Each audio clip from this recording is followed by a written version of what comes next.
Final wrap up for September 2020. We've got foreclosure data, median home price changes, and a whole lot more. Hey there, Christian Walsh, Coldwell Banker Wire Associates. We are real estate brokers who specialize in helping tenants and landlords, buyers and sellers. We're based in lovely Orange County, California, but we help folks all throughout California and beyond. And we're here with a big update, a big wrap up on September 2020. We got a lot of ground to cover. We're going to give you the latest numbers for single family, multifamily sales. We're going to go through median home price for LA, OC, and San Diego, and there's an interesting dip in there. We fixed our foreclosure data for OC and LA. We're going to go through that. And there's a new tool that we're starting to use called the Housing Pulse Survey. We're going to show you just how to use that and exactly what this tool is good for. So when you're ready, hit that like button and we're going to dive into the data right now. First, an update on unemployment. So the numbers for August we saw are better than the numbers for July, and this is in the LA OC metropolitan area that we currently reside in. So in July, unemployment hit 16.8%. It has dropped to 15%. So that's a good drop. Puts us at number 2 behind the Las Vegas metro area. We will continue to track this. Those numbers are about a month behind, so end of October we'll expect to see September's numbers. Let's dive into the median home prices. So this is interesting. We found a dip that we're going to cover. It's not in LA, and this is for single family, condos, and townhouses in the respective markets. So LA, we saw $739,999, 740 we'll call it, was the median price for September as compared to August, $719. So this is a definite increase. Don't forget that the low was January 2012. It was 300,000. Let's hit San Diego and then we'll circle back to OC. So San Diego, we saw an increase to 660,000 from August, 650,000.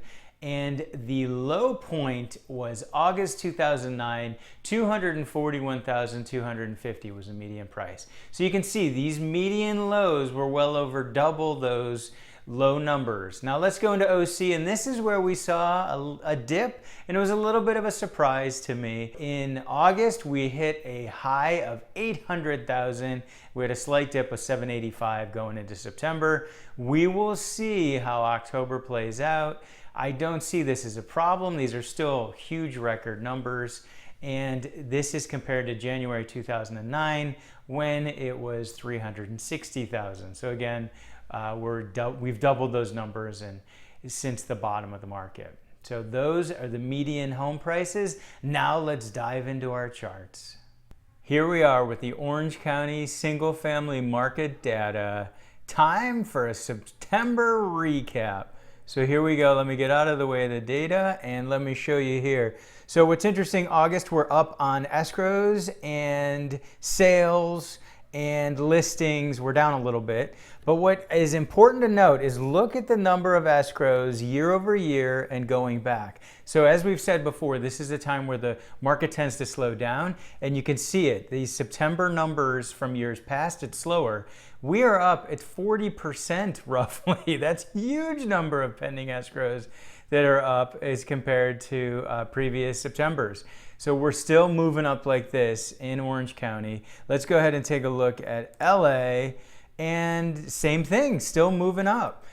You can see here that the escrows were up from August, and you can see going back that it's similar thing where we're up year over year, about a 20 to 25% year over year increase versus last year, and sales are up as well. So LA is still a very strong market. I was worried a month or two ago that it was starting to sputter, but no. Multifamily, I've said it before and it looks like I'll have to say it again.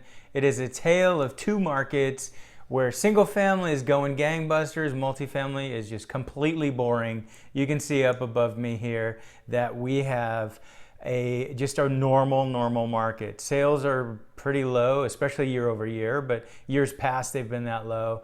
Escrows, uneventful, new listings. You could see in August that we had 100 new listings, and now we're at 88, which is a more normal number. So the good news for multifamily is it's not getting out of whack. We're not getting a huge flood of inventory, but this looks like any other year. Nothing exciting here.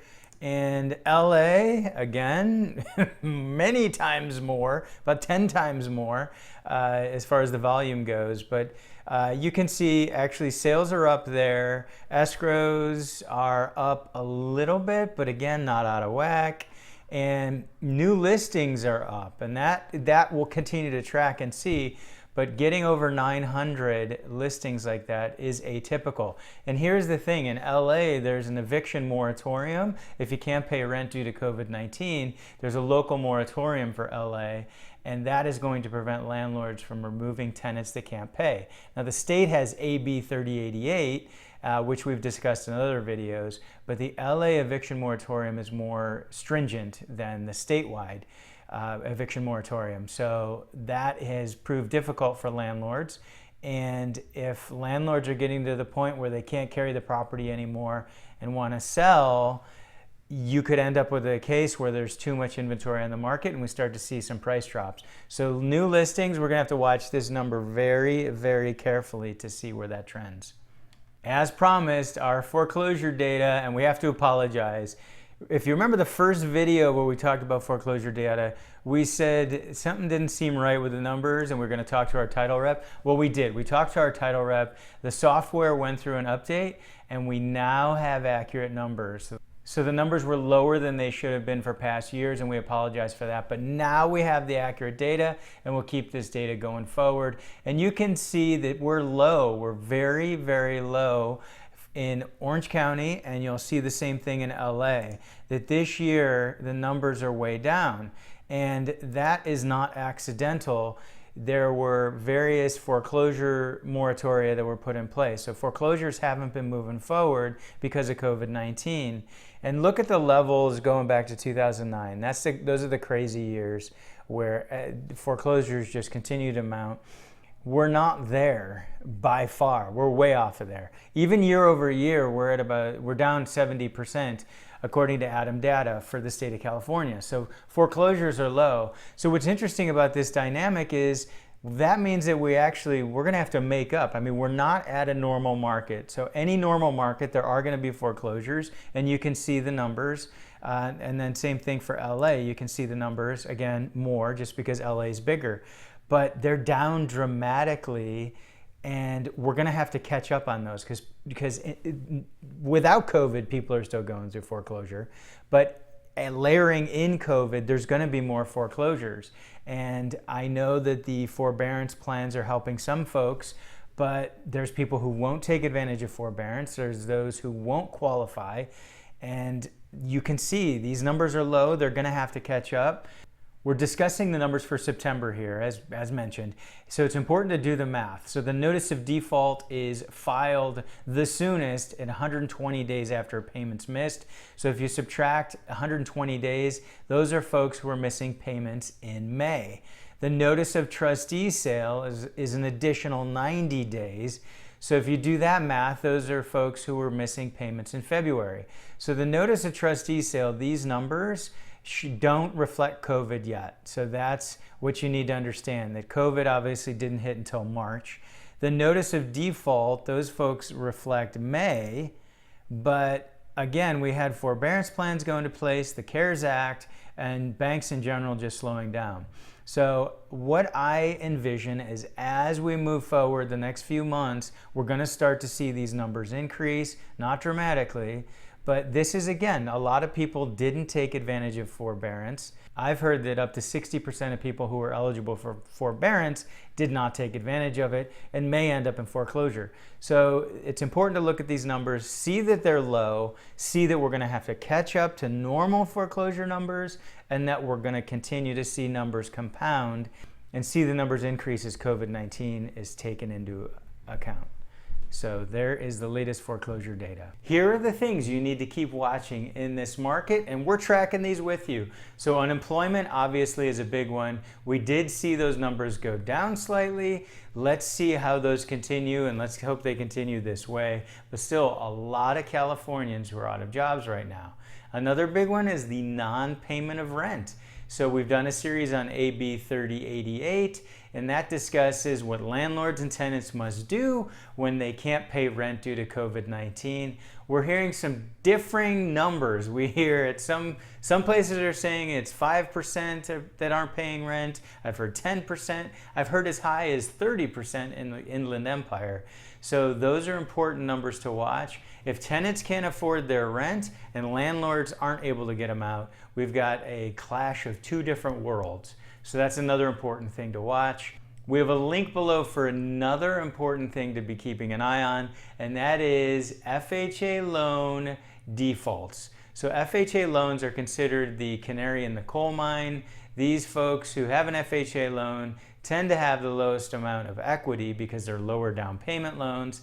So those default rates, if we see a dramatic increase in those, that could be a warning of big problems to come. Another big one is the commercial side of the business and notices of default and ultimately foreclosures. So this time around, we may see huge numbers of foreclosures on things like shopping malls, movie theaters, retail centers.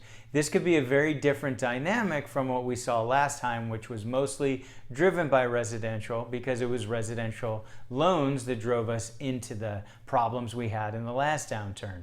In this case, these are loans on assets that aren't performing like they used to and may never perform like they used to until we see a dramatic change in COVID-19 rates and the behavior of folks in shopping and entertainment. And here's the tool I wanted to show you, the Household Pulse Survey.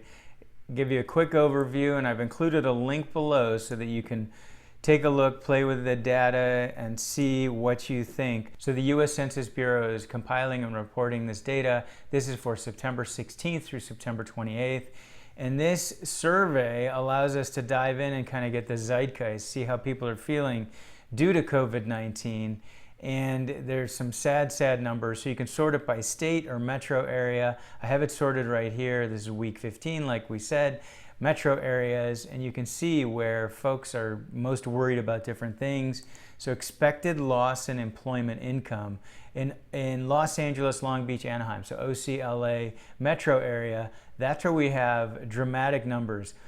37% are worried about losing income in their household right now. There's other categories: food scarcity, housing insecurity. Another one that's relevant to us is the likelihood of eviction or foreclosure. So these are percentage of adults living in household where in the next 2 months it's likely or somewhat likely of eviction or foreclosure. And you can see that our metro area, about 35%, plus or minus 10%, are worried about this, and that's a possibility. Now, I will say that there's regulations and laws in place between the LA eviction moratorium and AB 3088 where those evictions won't happen, but it shows you the number of people that are scared about it and worried about it. So I definitely recommend diving into this tool. You can continue to track things as they go through the next few months here with COVID, but very eye-opening to take a look at what people are going through right now. It's not just you, it's not just me, it's a lot of people right now. We hope you found this useful. Tell us in the comments below where you think the market is headed. I want to hear from you and other things you'd like to see us cover. So make sure you leave that in the comments. We'd love to have you subscribe to this channel if you haven't. Ring that bell so you know the new videos are coming out. And then subscribe to our email newsletter. We're able to send the charts your way. We give you a median home price chart. We give you a whole lot more data that you can track in our email newsletter. So make sure you sign up. There's a link below. We've also included a link to sign up for foreclosure properties through our website. So if you want to track foreclosures, that's another way to do it when they actually hit the market. So this has been Christian Walsh, Coldwell Banker Wire Associates. We appreciate you.